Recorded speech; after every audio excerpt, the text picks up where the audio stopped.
আর আজকে আমাদের সমাজের নেতারা এরা আমানত রক্ষা করে না, আমানত আত্মসাৎ করে, জনমের মতো আত্মসাৎ করে, খালি পাই পাই খাই খাই করার জন্য যান ছটফট ছটফট করে। চেক করে দেখেন, এদের হাতে রাস্তা করার জন্য টাকা আসে, রাস্তায় এমন ভাবে পিচ মারে, পরের দিন মুরগিটি ঠোক মেরে রাস্তার পিচ বের করে ফেলে। এই যে ধাপাচ্ছে ভোট ভোট করে নির্বাচন নির্বাচন, আমার ভয় রাত্রি ওদের নেতাদের পাশে ওদের বউ কয়টা ভালো করে ঘুমাতে পারে কিনা তা আল্লাহ জানে। নির্বাচন নির্বাচন বলে দিনে যেভাবে মিডিয়ার মাইক ভেঙে ফেলে, রাত্রেবেলা বউ কয়টা ওদের ঘুমাতে পারে কিনা কাছে আল্লাহ ভালো জানে। কিচ্ছু না, খালি খাওয়ার ধান্দা, খাবো আর খাবো। মেয়েটা আস্তে আস্তে বড় হতে লাগলো, বিবাহের উপযুক্ত হয়ে গেল। চতুর্দিক থেকে মেয়ের বিবাহের প্রস্তাব আসতে শুরু করে দিল, কিন্তু মুরব্বী কারোর সঙ্গে তার মেয়ের বিবাহের ব্যাপারে চিন্তা ভাবনা এখনো পর্যন্ত করেন নাই।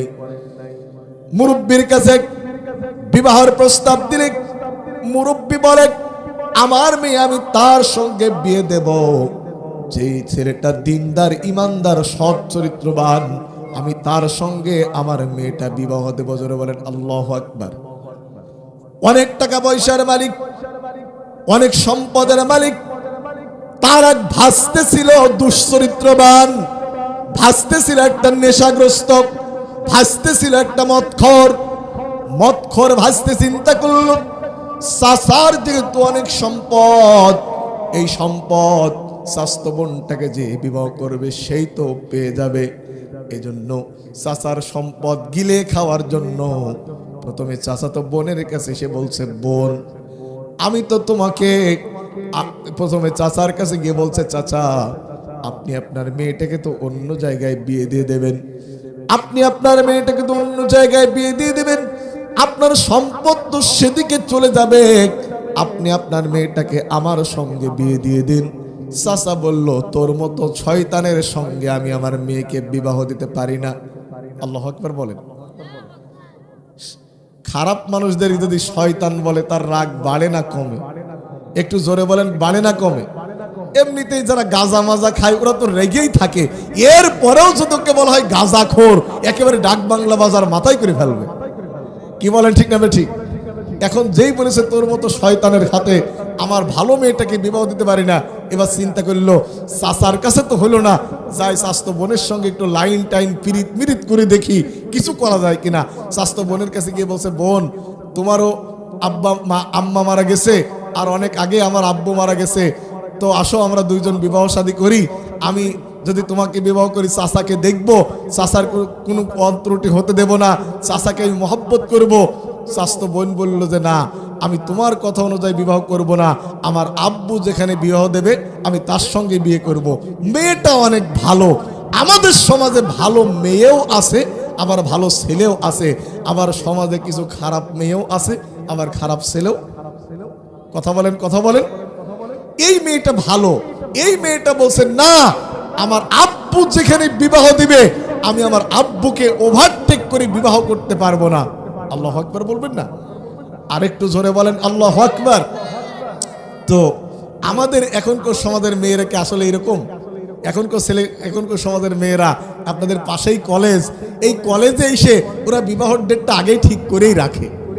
বাড়ি থেকে যদি একটু অসম্মতি জানায়, ওরা অন্তত সোজা 18 কিলোমিটার দূর পাড়ি দিয়ে ঝিনেদা অফিসে গিয়ে বিবাহের কাজটা সেরেই নেয়, অন্তত বাপের বরজাটি খাওয়ানোটা বাঁচিয়ে দেয়। তো যেটা বলছিলাম, এই মেয়েটা ভালো, এই মেয়েটা বলল আমার আব্বু যেখানে বিবাহ দেবে আমি সেখানেই বিবাহ করব। আমার ভাইয়ারা, এই দুষ্টু ছেলেটা চাচার কাছে একবার ডস খেয়েছে, স্বাস্থ্য বোনের কাছেও ডস খেলো, চাচার কাছেও পাত্তা পেল না, স্বাস্থ্য বোনের কাছেও পাত্তা না পেয়ে যুবক মনে মনে চিন্তা করলো, আজকে রাতের বেলায় আমি চাচাকে হত্যা করব। নাউজুবিল্লাহ বলেন, একটু জোরে বলেন না নাউজুবিল্লাহ। মানুষ যখন ঘুমিয়ে গেল, প্রত্যেকটা মানুষ যখন ঘুমিয়ে গেছে, ওই যুবক ঘরের থেকে বের হয়ে একটা তরবারি নিয়েছেন, একটা তরবারি নিয়ে চাচার রুমের ভিতরে আস্তে করে ঢুকে কাঁথা চাপা দিয়ে চাচার মুখটা চেপে দিয়ে ছুরি দিয়ে আস্তে করে চাচাকে হত্যা করে চাচার লাশ বস্তাবন্দি করে এই যে পোতাহাটি, এটা আপনাদের কয় নাম্বার ওয়ার্ড? 2 নাম্বার। পোতাহাটি কয় নাম্বার ওয়ার্ড? 2 number ward. এখন চাচা, একটু ভেবে চিন্তে বলেন কয় নাম্বার ওয়ার্ড? 2 number ward. এখন চাচাকে হত্যা করে মনে করেন 2 নাম্বার ওয়ার্ড আর 3 নাম্বার ওয়ার্ডের খুব গ্যাঞ্জাম, মানে সকাল শুরু হয় পরে, এদের গ্যাঞ্জাম হয় আগে। এখন 2 নাম্বার ওয়ার্ডের চাচাকে হত্যা করে চাচার লাশ ওই দুষ্টু ছেলেটা 3 নাম্বার ওয়ার্ডে রেখে চলে এসেছে উদোশাল বুদর ঘাড়ে চাপানোর জন্য। সমাজে কিছু মানুষ আছে ঘটনা ঘটায় ওরা দোষ চাপায় আর একজনের, এরকম লোক আগেও ছিল, এখনো আছে না নাই?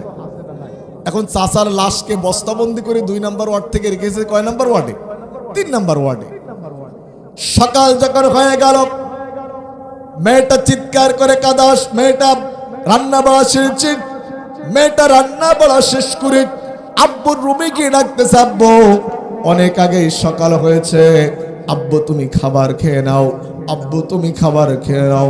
ঘুমের থেকে আব্বু জাগে না, মেয়েটা রুমের ভিতরে গিয়ে দেখে রক্ত পড়ে রয়েছে, চতুর্দিকে রক্ত, কিন্তু আব্বুর লাশ নাই। মেয়েটা হাউমাউ করে কান্না শুরু করেছে, কারণ পিতার প্রতি সন্তানের মহব্বত, জোরে বলেন তো বেশি না কম? একটু জোরে বলেন তো বেশি না কম? এই যে যিনি মাহফিল করেছেন ইনি কিন্তু ইনার পিতার জন্যই মূলত মাহফিলটা করছেন। মেয়ে হওয়ার পরেও পিতার প্রতি অনাবিল ভক্তি শ্রদ্ধার কারণে ইনি এত বড় তাফসীর মাহফিলের আয়োজন করেছেন আপনাদের জন্য। আমার ভাইয়ারা, ওই মেয়েটা রুমের ভিতরে কান্না শুরু করে দিল, চতুর্দিক থেকে মানুষেরা ভিড় জমালো, এসে বলে, মেয়ে তুমি কাঁদতেছো কেন? ও মেয়ে তুমি কাঁদতেছো কেন? মেয়েটা বলে, দেখুন আমাদের ঘরের ভিতরে রক্ত, আমার আব্বুর লাশ পাচ্ছি না, কোন দুর্বৃত্ত জানি আমার আব্বুকে হত্যা করেছে। এবার ওই যে চাচতো ভাই তার চাচার লাশটা রাত্রে হত্যা করেছে, ও এবার চোখ মুছতে মুছতে ওই বাড়ির ভিতরে সে বলছে, বোন কান্দিস না, আমার চাচার হত্যার বিচার না করা পর্যন্ত আমি বাড়ি ফিরবো না। এটা কি আসলে অভিনয় না সান্ত্বনা? একটু জোরে বলেন তো, অভিনয় না সান্ত্বনা? এবারে বলেন এই রকম অভিনয় করা লোক বাংলাদেশে জোরে বলেন আছে না নাই? ভাইরা আমার, মেয়েটাকে নিয়ে প্রথমে চলে গেল 4 নাম্বার ওয়ার্ডে, চল আমার চাচার লাশ খুঁজে আসি। 4 নাম্বার ওয়ার্ডে কি লাশ আছে? 5 নাম্বার ওয়ার্ডে নিয়ে গেল, 6 নাম্বার ওয়ার্ডে নিয়ে গেল, 7 নাম্বার ওয়ার্ডে নিয়ে গেল, 1 নাম্বার ওয়ার্ডে নিয়ে গেল, 8 নাম্বারে ঘুরে আসলো। এখন বাকি আছে 3 নাম্বার ওয়ার্ড। 3 নাম্বার ওয়ার্ডে ঢুকেছে, মেয়েটাকে বলল, বোন তুমি একটু এই জায়গায় দাঁড়াও। মেয়েটা ওই জায়গায় দাঁড়িয়ে আছে। ও শয়তান তো ভালো করে জানে চাচার লাশ আমি করে রাখছি। একটা ডুবার পাশে গিয়ে, একটা গর্তের পাশে গিয়ে বলছে, এবার যুবক বলছে, চলো তোমাদের বিরুদ্ধে মামলা দিয়ে দেব। কি দিয়ে দেব? মানুষের ডাউন করার 3টে মাধ্যম আছে। কয়টা? 1 নাম্বারে কারোর বিরুদ্ধে মামলা দিলে ওই এমনি সাইজ। 2 নাম্বারে যদি কাউকে কৌশলে বুঝিয়ে শুনিয়ে 2টো বিয়ে দিয়ে দেওয়া যায়, ও বাজারে যতই শান্তি পাক, 2 বিয়ে দিলেও বাড়ির 2 বোঝ যন্ত্র নাই, এমনিতেই সাইজ। আর 3 নাম্বার যদি হাত পায়ে ধরে কাউকে ভোটে দাঁড় করিয়ে দেন, মানুষের কথা শুনতে শুনতে ওই এমনিতেই সাইজ হয়ে যাবে। তো আমি বলতেছিলাম, ওই যুবক বলছে তোমাদের বিরুদ্ধে মামলা দিয়ে দেব, তোমরা আমার চাচাকে হত্যা করেছো। তখন সব সমাজেই তো কিছু ভালো মানুষ থাকে না বলেন? যারা বলে থাকে না, তখন একদল লোক বসে, বা এই যুবকেই তুই বারবার মামলা করছিস, আমরা তো তোর চাচাকে হত্যা করিনি। তো শোন, আমাদের ভিতরে আছে আল্লাহর নবী মুসা, তো আমরা মুসার কাছে যাই, মুসা যে ফায়সালা দেয় আমরা মেনে নিব। যুবকটা যাচ্ছে আর ভাবছে, আমি যে হত্যা করেছি, মুসা হুজুর মানুষ, নবী মানুষ, ও তো বুঝতে পারবে না, বিচার আমার পক্ষেই করে দেবে। আনন্দ করতে করতে যাচ্ছে, মুসার কাছে গিয়ে বলল, মুসা আমাদের অঞ্চলে একটা মানুষ মারা গেছে, আপনি একটু বিচার করে দেন। মুসা বলল একটি গরু জবাই করো, একটি গাভী জবাই করো। ওরা বলল মুসা মানুষ মারা গেছে, এর সঙ্গে বিচারের সম্পর্ক, গরু জবাই করার সম্পর্ক কি? মুসা বলল আল্লাহ আমি মূর্খদের থেকে পানাহা চাই। জোরে বলেন আল্লাহু আকবার। একটু জিকির করেন লা ইলাহা,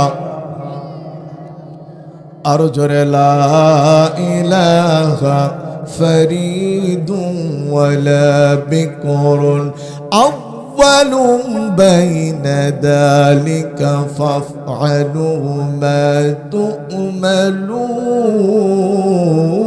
তু'মালুন।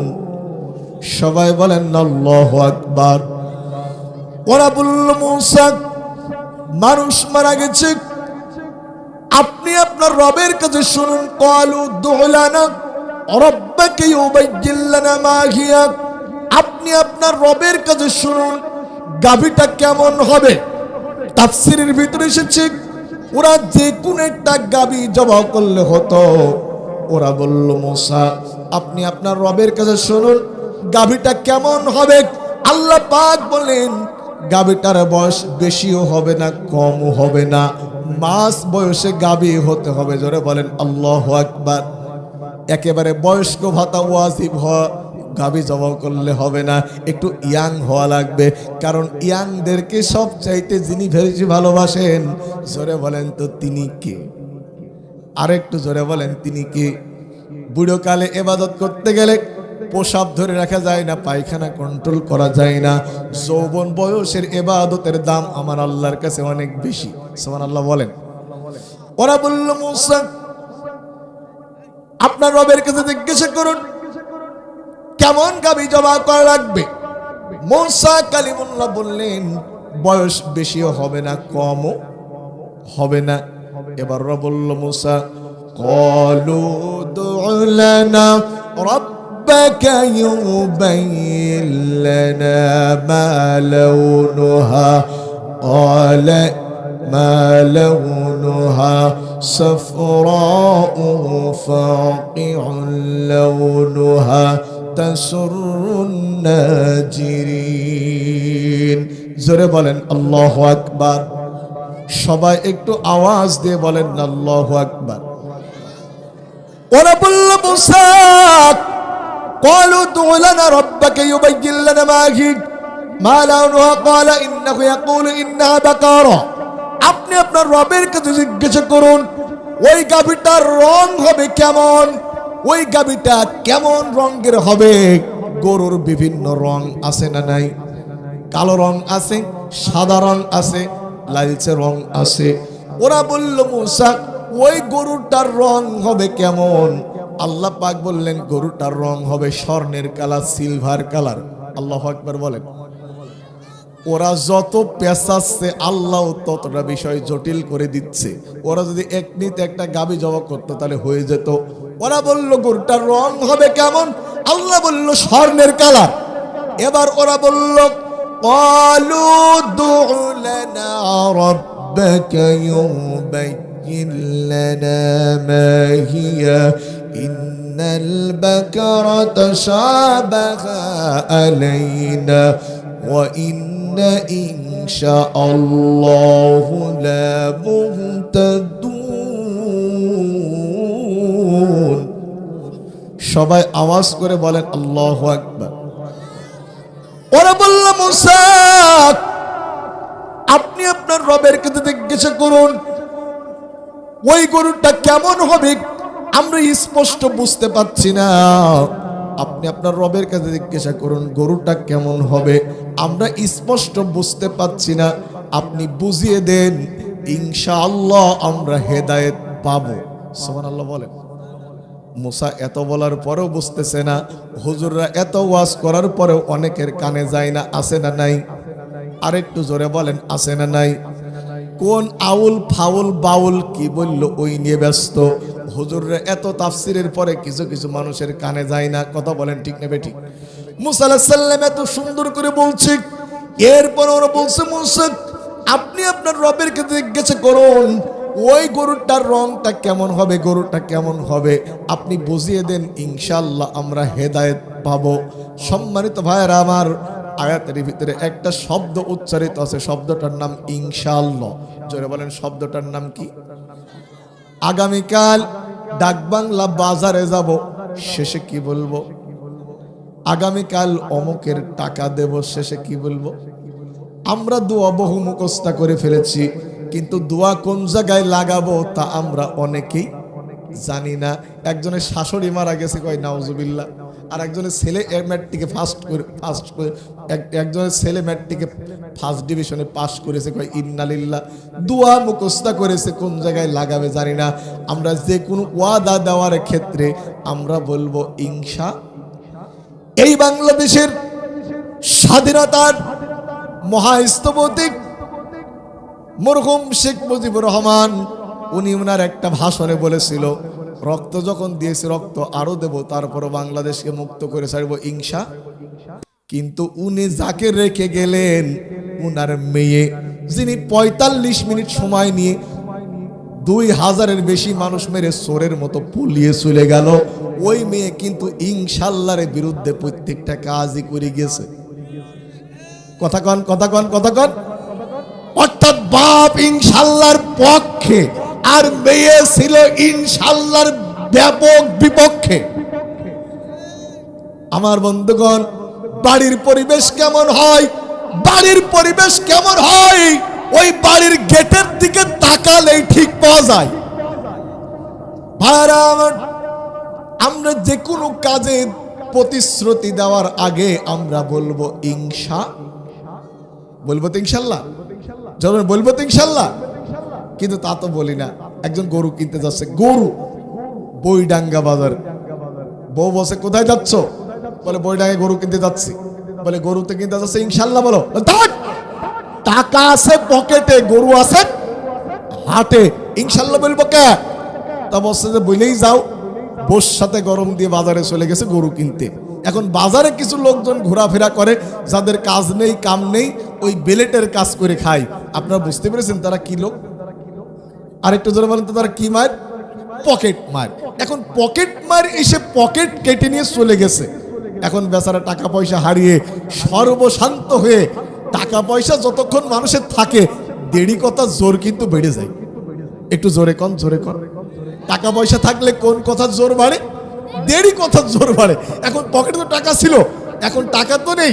এখন দেরি কথার পাওয়ারটাও আপনার মোটর সাইকেলের ওই গিয়ার মতো কমে গেছে। এখন আস্তে করে বাড়ি আসতেছে, বউ রাত হয়ে গেছে অনেক, দেখে যে মনির আব্বু আসছে না, খসমস করে জুতা বাইদে বাড়ির ভিতরে ঢুকতে, কে কে বলছে, আস্তে কথা কও, আমি তোমার মনির আব্বু। বলে মনির আব্বু বাড়ি আসছো, সে গরু কই?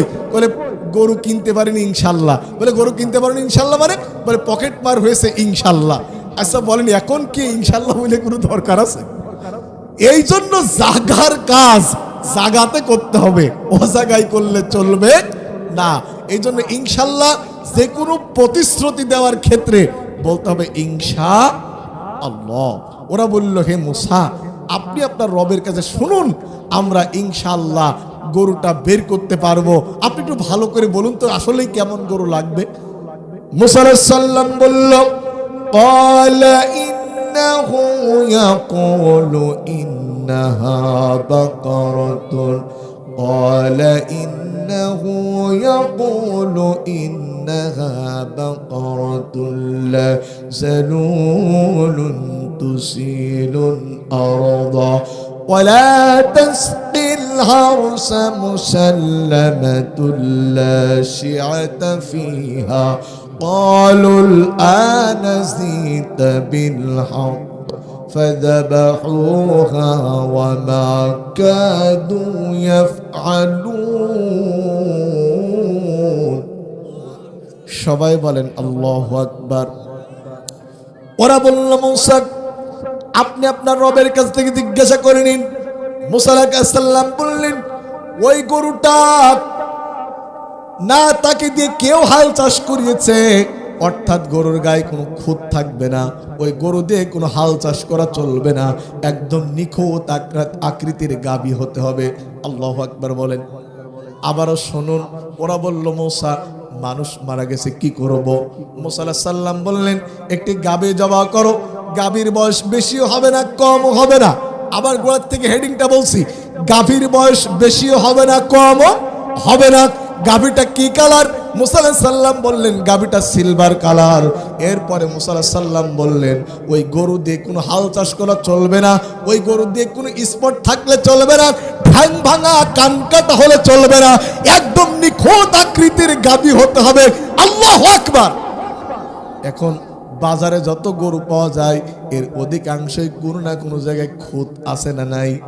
হয়তো একটা গরুর পিঠে অ্যালার্জি, হয়তো কানে অ্যালার্জি, না হয় শিং ভাঙা, না হয় খুরফাটা, বিভিন্ন প্রকারের সমস্যা হবে আছে। মুসা আলাইহিস সালাম বললেন একটা নিখুঁত আকৃতির গাভী নিয়ে আসো, একটা নিখুঁত আকৃতির গাভী নিয়ে আসো, সিলভার কালার একটা নিখুঁত আকৃতির গাভী নিয়ে আসো, তাহলে তোমাদের বিচার করে দেব। একটু জিকির করেন লা ইলাহা। নেই আচ্ছা, এরকম গরু এই অঞ্চলে কি আসলে খুঁজে পাওয়া সম্ভব? ওরা খুঁজতে চলে গেল। প্রথমে গেল ভুলটিয়া বাজারে। আমি একটা এক্সাম্পল দিচ্ছি। প্রথমে গেল ভুলটিয়া বাজারে। ভুলটিয়া বাজারে কালো গরু আছে, সাদা গরু আছে, কালো সাদা মিক্স গরু আছে, কিন্তু মুসা আলাইহিস সালাম যে এরকম গরু বলেছেন এইরকম গরু নেই। ওরা চলে গেল বৈডাঙ্গা বাজারে। বৈডাঙ্গা বাজারে সর্বপ্রকার গাভী আছে, কিন্তু মুসা আলাইহিস সালাম যেমন আকৃতির গাভী বলেছে এই আকৃতির কোনো গাভী নেই। ওরা সর্বশেষ চলে গেল হরিণাকুণ্ড বাজারে। ওই বাজারেও সব গাভী আছে, কিন্তু মুসা আলাইহিস সালাম যেমন আকৃতির গাভী বলেছে এই আকৃতির কোনো গাভী এখানেও নেই। চিন্তায় পড়ে গেল কিভাবে আমরা বের করব গাভী কোথায় আছে। আসুন আমরা গাভীটা কোথায় এখন আছে একটু দেখে আসি। আজ থেকে হাজার বছর আগের একটা কাহিনী। আল্লাহু আকবার বলেন। এই গাভীটা মূলত একটা কাঠুরিয়ার ছিল। কাঠুরিয়া সারা দিন কাজ করত, সময় হলে পরে কাঠুরিয়া আল্লাহর ইবাদত করত। আল্লাহু আকবার। আমাদের ভিতরে অনেকে আছে সময় চলে যায় কিন্তু আমরা নামাজ পড়ি না। জিজ্ঞাসা করি ভাই কেন নামাজ পড়েন না? কই কাপড় ঠিক নেই। এ তো মহিলাদের কথা, পুরুষের কাপড় ঠিক থাকে এটা কথা। আল্লাহ আমাদের হেফাজত করুন, জোরে বলেন আমিন। খুব ভালো করে শুনুন। এই যে রাত্রে বেলা ওয়াজ শুনছি, রাত্রে বেলা ঘুমাবো, যদি ঘুম না ভাঙে, ঘুম ভাঙলে হবে সকাল, আর ঘুম যদি না ভাঙে এখান থেকে শুরু হয়ে যাবে পরকাল। ঘুম ভাঙলে হবে কি? সকাল, আর ঘুম না ভাঙলে হবে কি? পরকাল। এই জন্য আমাদের নামাজ পড়ার দরকার। জোরে বলেন আছে না নাই? কয় ওয়াক্ত? আরেকটু জোরে বলেন কয় ওয়াক্ত? সবাই পড়বো তো ইনশাল্লাহ।